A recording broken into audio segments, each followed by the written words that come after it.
besar sejarah kerajaan Majapahit yang beredar luas. Video reaction yang saya ambil dari channel YouTube Daftar Populer. Channel ini menayangkan berbagai kumpulan video informasi populer di dunia yang menyebarkan informasi unik dan menarik sebagai bahan pembelajaran dan transformasi ilmu.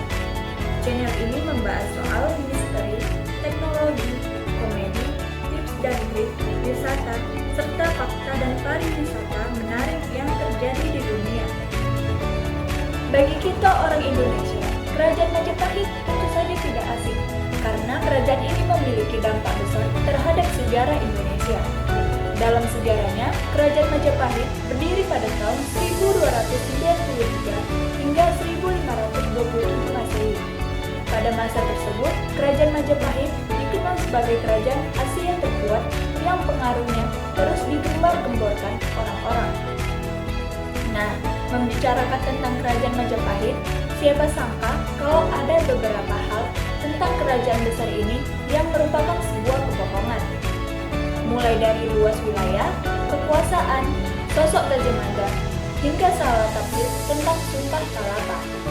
Bagi kamu yang penasaran, mari kita telusuri bersama di video reaction kali ini. Kebohongan besar Kerajaan Majapahit yang akhirnya terungkap. Pertama, mari kita mulai dari wilayah kekuasaan dari Majapahit.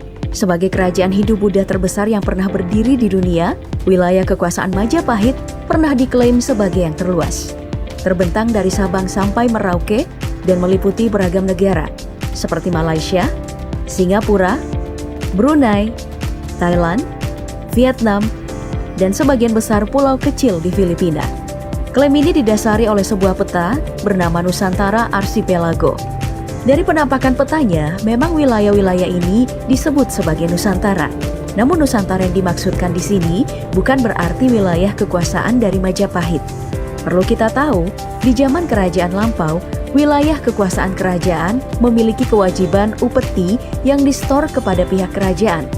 Nah, Nusantara ini tidak memiliki kewajiban tersebut pada Majapahit. Dari artinya saja, Nusa diartikan sebagai pulau-pulau atau daerah, sementara Antara diartikan sebagai yang lain. Jika digabungkan, maka Nusantara diartikan sebagai pulau-pulau atau daerah yang lain. Jadi, alih-alih peta Nusantara tadi adalah wilayah kekuasaan dari Majapahit, ternyata peta tadi hanyalah peta daerah yang memiliki hubungan dagang dan persahabatan yang setara dengan Majapahit. Dalam web Wikipedia dijelaskan, wilayah kekuasaan Majapahit mencapai hampir seluruh Nusantara. Menurut Negara Kertagama, kekuasaannya terbentang dari Jawa, Sumatera, Semenanjung Malaya, Kalimantan, Filipina atau Kepulauan Sulu, Manila atau Salomon, Sulawesi, Papua, dan lainnya.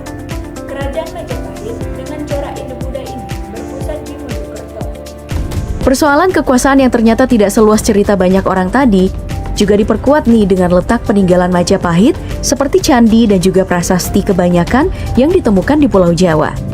Nah, dari peninggalan candi dan prasasti tadi yang kebanyakan ditemukan di Pulau Jawa, sudah jelas bahwa kekuasaan wilayah Majapahit tidak mencakup seluruh Nusantara. Membicarakan tentang Majapahit, tentu saja kita tidak boleh melupakan sosok Gajah Mada. Pada masa kejayaan Majapahit, Gajah Mada dikenal sebagai seorang panglima perang dan tokoh kunci yang berpengaruh. Bahkan setelah kematiannya pun, masyarakat Majapahit mengenang Gajah Mada sebagai sosok dewa yang dimintai pertolongan ketika perang berkecamuk di wilayah Majapahit. Nah, masalah hal kontroversi dan juga berbau kebohongan datang dari penggambaran wajah Gajah Mada oleh Muhammad Yamin.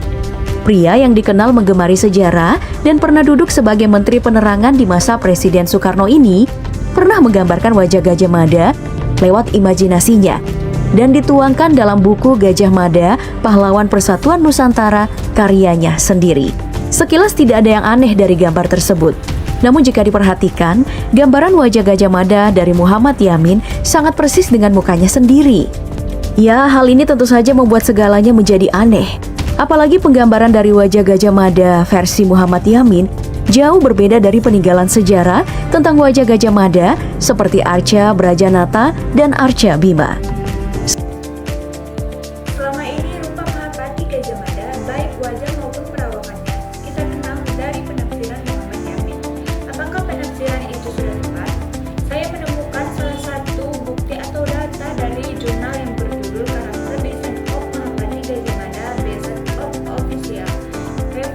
from Bima and Brajanata atau Kertala.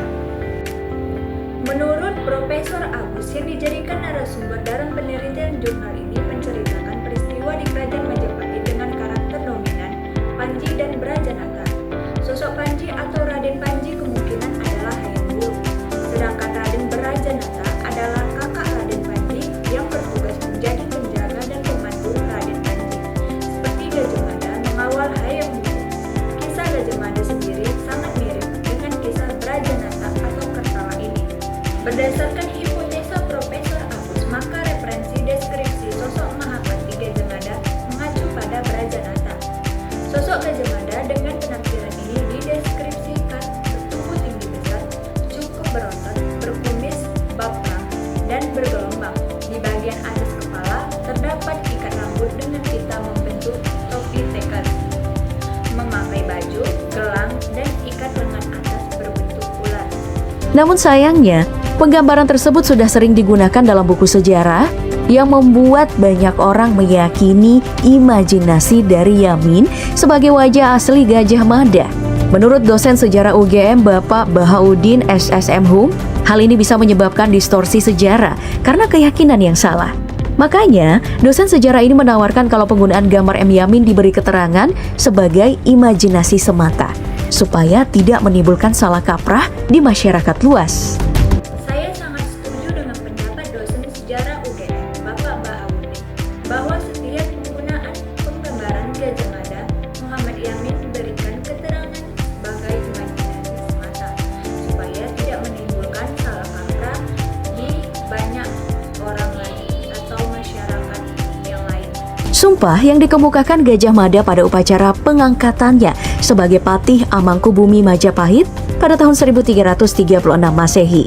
Dalam naskah Sumpah Palapa ini banyak orang yang mengartikan kalau sumpah ini mengikat Gajah Mada untuk menguasai wilayah Nusantara yang belum dikuasai oleh Majapahit. Namun pada faktanya, Sumpah Palapa ini tidak memiliki maksud tersebut, melainkan untuk menyatukan Nusantara. Kata menyatukan di sini berarti mempererat persaudaraan dari Majapahit dan juga daerah-daerah sekitar. Makna Sumpah Palapa yang dipelajari dalam mata pelajaran sejarah adalah keinginan Gajah Mada untuk mempersatukan wilayah-wilayah di Nusantara dalam kekuasaan Kerajaan Majapahit, bukan semata-mata untuk menguasai wilayah Nusantara yang belum dikuasai oleh Majapahit. Nah, dapat kita simpulkan maksud dari dibuatnya Sumpah Palapa oleh Gajah Mada sendiri hanya untuk menyatukan Nusantara guna mempererat persaudaraan dari Majapahit dan juga daerah-daerah sekitar. Setelah mendengar penjelasan tadi, sudah bisa kita ketahui kalau banyak sejarah tentang Majapahit yang salah kaprah hingga sekarang.